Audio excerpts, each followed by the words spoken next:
Hello students, how are you? Welcome back to the English class. In the last class, you learned that Stephens found McLeary badly injured in Evans's cell. He was bleeding.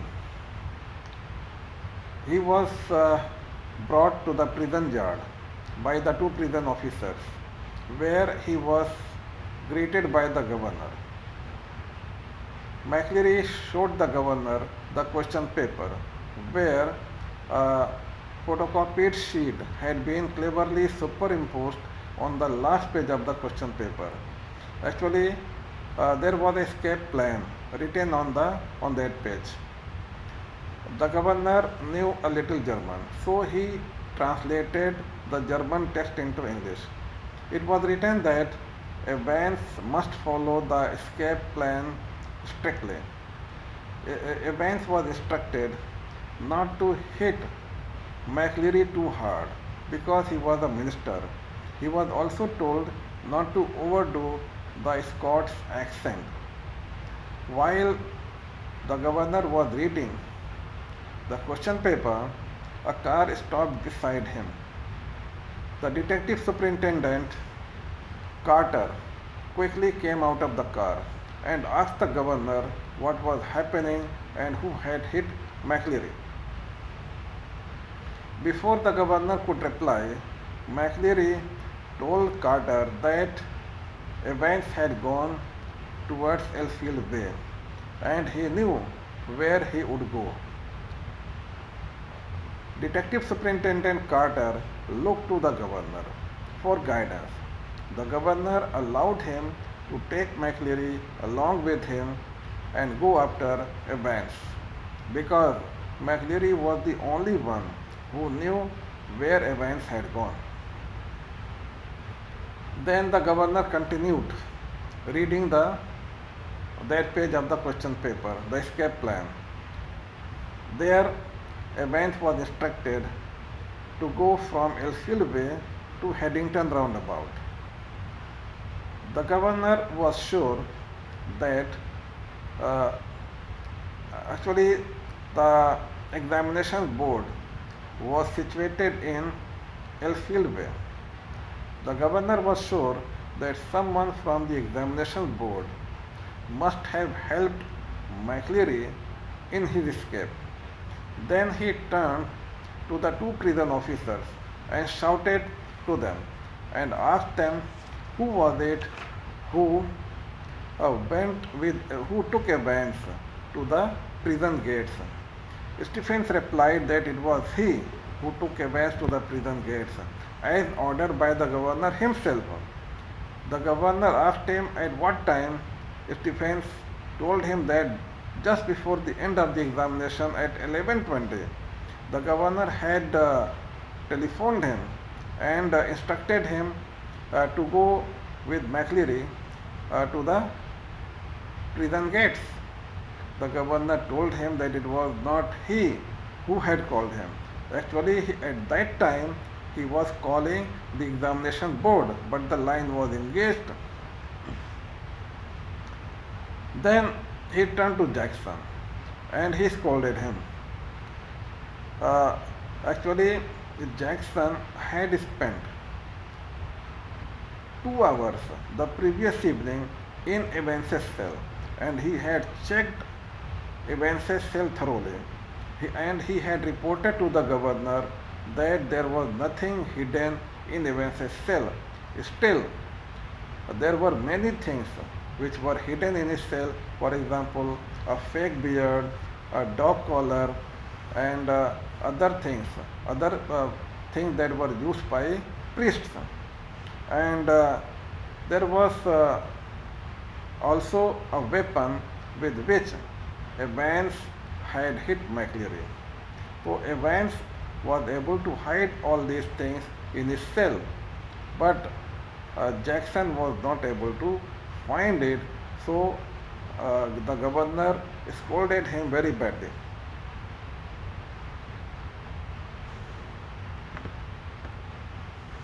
A prison van stopped near the governor, and the governor continued reading the question paper. It was written that from Headington roundabout, a van should go to New Graben. But the governor did not know where New Graben was. It was a new name. Then he understood that New Graben meant Newbury, and Newbury was a big place. Then he gave orders to his driver and told him to go to St. Aldet's police station along with the two officers, Stephens and Jackson, and meet meet Chief Inspector Bell there. And then, after issuing these orders to the driver, the governor went to his office, and from there he called Bell, and he gave all the details to Inspector Bell. The Inspector Bell assured him that they would be able to arrest a Vance with a little bit of luck. So we read up to here. Today we'll continue from here on page number 85. The governor sat back and lit a cigarette. Ye gods, what a beautifully laid plan it had all been. तो inspector bell से बात करने के बाद governor साहब अपनी seat पर जो है आराम से बैठ गए और उन्होंने एक सिगरेट जला ली और वो सोच रहे थे कि ये सारा प्लान जो है कितनी ब्यूटीफुली ले किया गया था. What a clever fellow एवेंस was. और वो एवेंस की तारीफ किए बिना भी नहीं रह सके. कहते हैं कि एवेंस जो है कितना क्लेवर फेलो है. Careless leaving that question paper behind. लेकिन क्लेवर तो ये गवर्नर साहब ने तो कहा कि वो क्लेवर तो है, लेकिन इसके बावजूद वो थोड़ा केयरलेस भी है कि उसने क्वेश्चन पेपर को पीछे छोड़ दिया, अपने साथ नहीं लेकर गया. तो उसी क्वेश्चन पेपर की वजह से गवर्नर साहब को पता चल गया कि एवेंस कहाँ गया है. तो गवर्नर साहब जो एवेंस की जो है केयरलेसनेस मानते हैं, जो कि क्वेश्चन पेपर वो पीछे छोड़ कर गया. But then they all made their mistakes somewhere along the line. लेकिन ये सारे लोग, दे का मतलब सारे क्रिमिनल्स जो है तो कहीं ना कहीं मिस्टेक्स करते हैं. Well almost all of them means तकरीबन सभी लोग ऐसा करते हैं. And that's why very shortly Mr. Clever Evans would be back inside doing his once more. तो चूँकि सारे क्रिमिनल्स कहीं ना कहीं गलती करते हैं, इसी वजह से गवर्नर साहब को पूरा यकीन था कि बहुत जल्द वेरी शॉर्टली जो मिस्टर क्लेवर एवेंस हैं, एवेंस जो कि बहुत क्लेवर बनता है, वो बहुत जल्द ऑक्सफोर्ड प्रिजन में दोबारा आएगा. The phone on his desk erupted in a strident burst. Erupted in a strident burst means rang loudly. तो गवर्नर साहब के ऑफिस में जो फ़ोन रखा था वो दोबारा बज उठा. And Superintendent Carter informed him that McCleary had spotted Evans driving off along Elfield Way. तो आपको याद होगा कि जो इंजर्ड मैक्लेरी था वो सुपरिंटेंडेंट कार्टर के साथ गया था वो एवेंस का पीछा करने के लिए. तो सुपरिंटेंडेंट कार्टर का फ़ोन आता है गवर्नर के पास. वो गवर्नर को बताते हैं कि मैक्लेरी हैड स्पॉटेड एवेंस, कि मैक्लेरी ने एवेंस को स्पॉट किया था, यानी उसने उसको देख लिया था कि वो कौन सी कार में जा रहा है. ड्राइविंग ऑफ अलॉन्ग एल्सफील्ड वे, कि वो एल्सफील्ड वे की तरफ जा रहा था. They had got the number of the car all right. उन्होंने उस गाड़ी का नंबर भी नोट कर लिया था. And had given chase immediately. और उसका पीछा भी किया था, उसको चेज भी किया था. ठीक है. But had lost him at the Headington roundabout. लेकिन हेडिंगटन राउंड पर उसको लूज कर दिया था, यानी पता नहीं चला कि उसकी गाड़ी कहाँ गई. He must have double back into the city. Double back का मतलब होता है वापस आना। वो सुपरिंटेंडेंट कार्टर ने गवर्नर को बताया कि वहाँ हेडिंगटन राउंड अबाउट से वो शायद सिटी में अंदर आ गया होगा घूम के। ठीक है, तो गवर्नर साहब के पास जो है सुपरिंटेंडेंट कार्टर का फ़ोन आता है। वो बताता है कि मैक्लेरी ने वैंस की कार को स्पॉट किया था और एल्सफील्ड में उसको स्पॉट किया था, और वो जो है उन्होंने उसकी गाड़ी का नंबर भी नोट कर लिया था एंड और उसका पीछा भी किया था, और लेकिन हेडिंगटन राउंड अबाउट पर जो है उसको लूज़ कर दिया, और शायद वो हेडिंगटन राउंड अबाउट से जो है वापस शहर की तरफ आ गई। No said the governor quietly, no he is on his way to Newbury. तब गवर्नर साहब ने बताया सुपरिंटेंडेंट कार्टर को कि नहीं, वो शहर में वापस नहीं आया है, बल्कि वो न्यूबरी गया है, क्योंकि क्वेश्चन पेपर में जो है लास्ट में न्यूग्रा बेन लिखा हुआ था, जिसका मतलब न्यूबरी होता है। तो ही explained his reasons for believing so and left it at that. तो गवर्नर ने उसको उसकी वजह भी बताया कि क्यों वैसा समझते हैं कि वो न्यूबरी गया है। तो वही वजह बताई होगी कि क्वेश्चन पेपर में ऐसा लिखा हुआ है। It was a police job now, not his, he was just another good for a giggle gullible governor, that was all. तो गवर्नर ने उसको इतना बता दिया कि वो न्यूबरी गया हुआ है और रीज़न भी बताया, और उसके बाद सोचा कि ये अब बाकी का काम पुलिस का काम है। तो ये राइटर जो है स्टोरी का ये कमेंट करता है गवर्नर के बारे में, ही was just another good for a giggle. Good for a giggle means हंसी के लायक, ठीक है, जिसके ऊपर हंसा जा सके। और गलीबल गवर्नर, गलीबल का मतलब होता है person who is willing to believe others, जो आदमी दूसरे के ऊपर जल्दी बिलीव कर लेता है, उसको गलीबल कहता है। That was all. तो गवर्नर के बारे में राइटर की राय ये है कि वो good for a giggle and gullible governor था। तो गवर्नर के कैरेक्टर में ये दो चीज़ बहुत इंपॉर्टेंट है कि he was good for a giggle and gullible governor. Okay, but the way Carter, sorry, by the way Carter, I hope you managed to get McLeary to the hospital all right।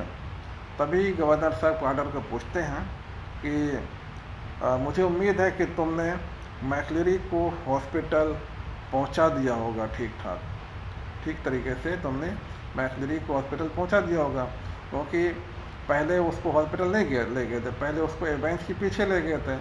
फिर governor साहब ने पूछा कि एवेंस का पीछा करने के बाद जो है आपने जो इंजर्ड मैक्लेरी थे उसको आपने हॉस्पिटल पहुंचा दिया होगा। Yes, he is in the Radcliffe now.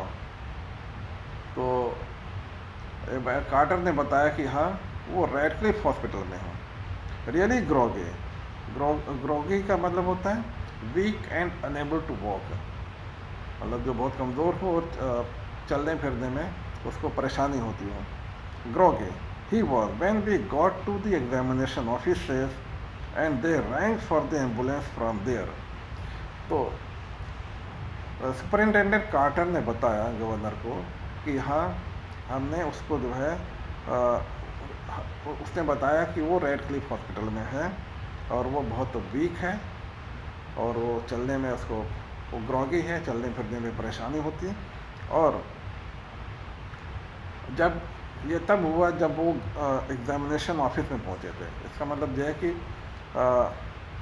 And they rang for the ambulance from there, मतलब कहने का कि जब ये लोग एग्जामिनेशन ऑफिस पहुंचे थे, यानी एवेंस का पीछा करने के बाद ये लोग ये कार्टर जो है मैक्लेरी को लेकर के एग्जामिनेशन ऑफिस पहुंचे थे, और एग्जामिनेशन ऑफिस से जो है वहीं से एम्बुलेंस को फ़ोन किया गया था, और फिर एम्बुलेंस में बिठा करके इनको रेडक्लिफ हॉस्पिटल भेजा गया था। ठीक है, अब इसको दोबारा पढ़ते हैं तब समझ में आएगा।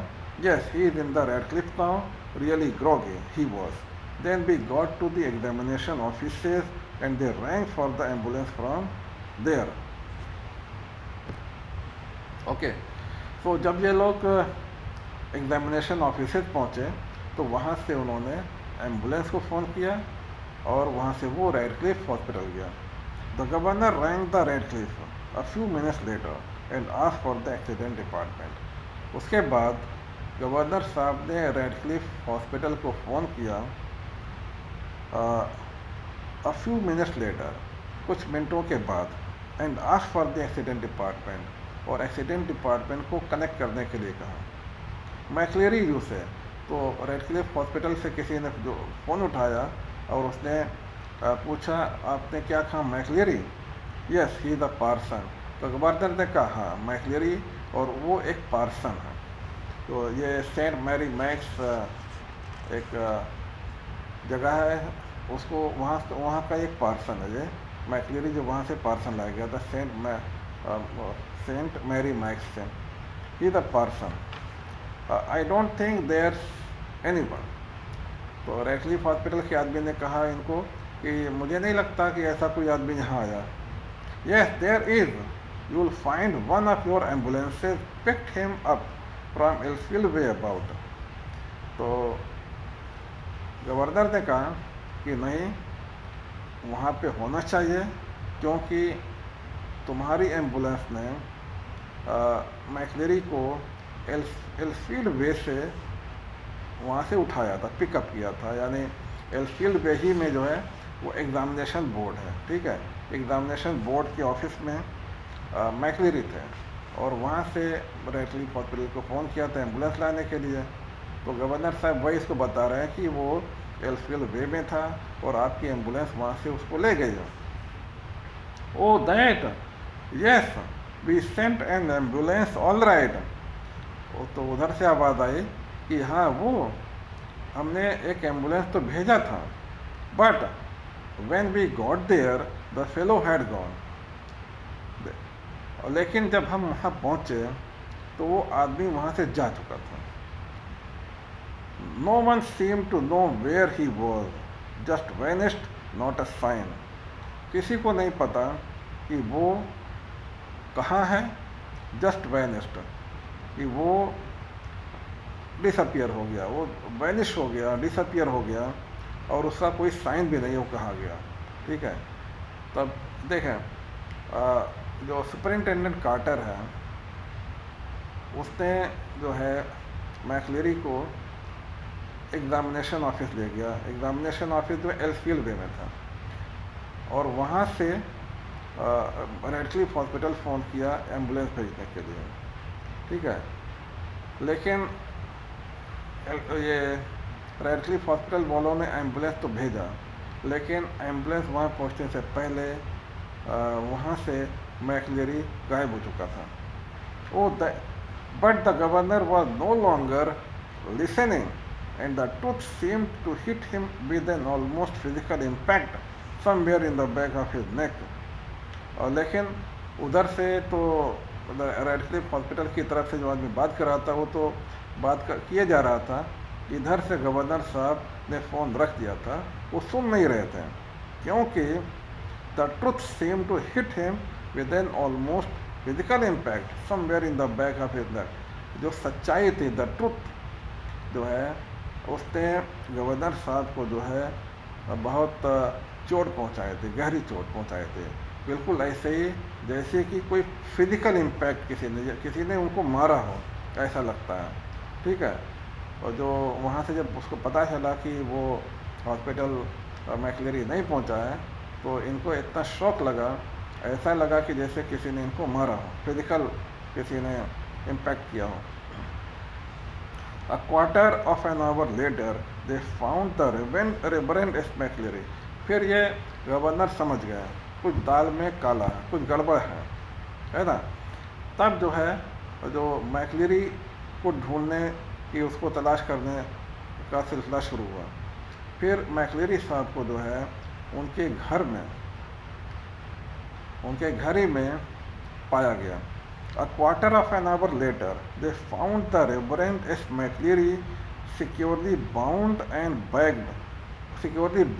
gagged in his study in Broad Street। तो मैक्लेरी साहब का घर जो ब्रॉड स्ट्रीट में था, ठीक है।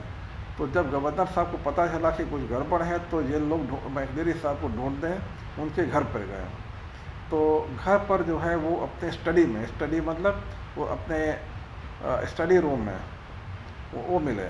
तो वहाँ पर जो है he was securely bound and गैग्ड।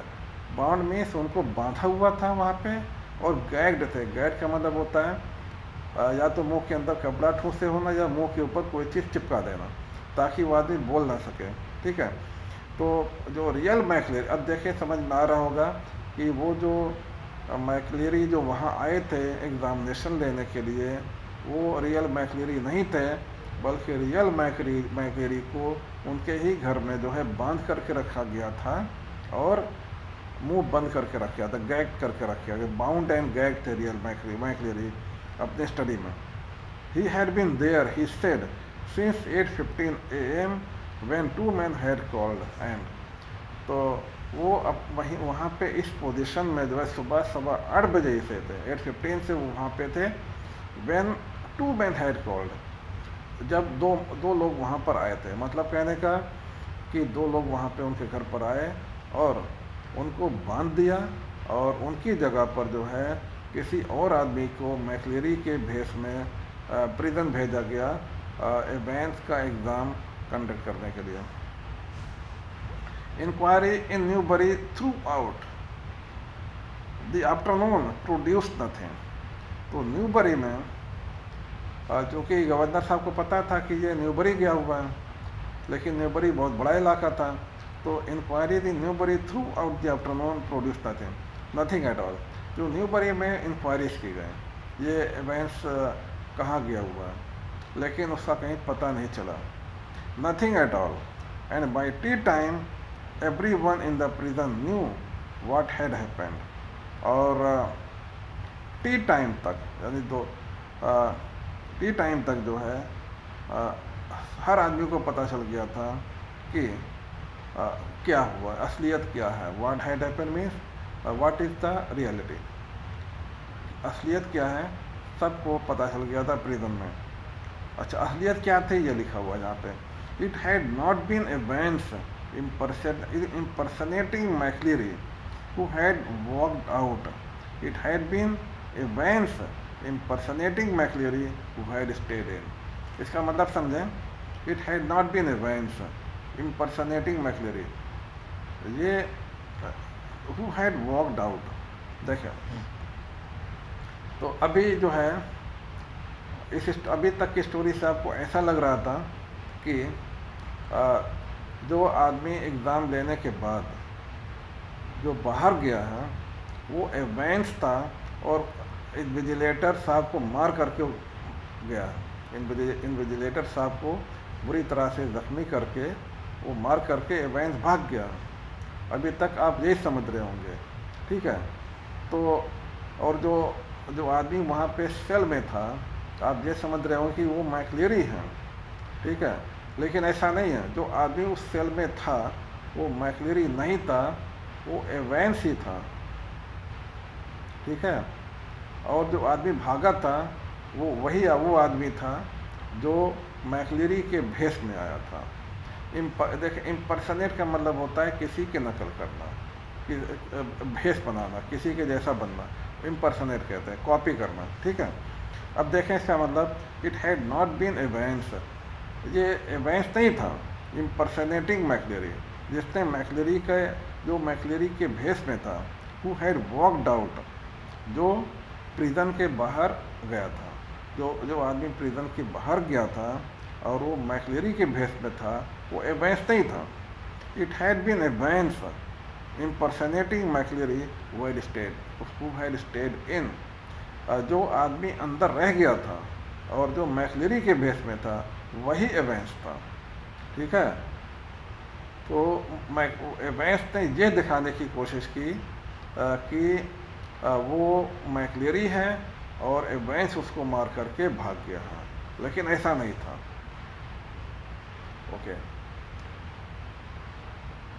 Okay, my dear students, today up to here, we'll continue tomorrow. Thank you very much.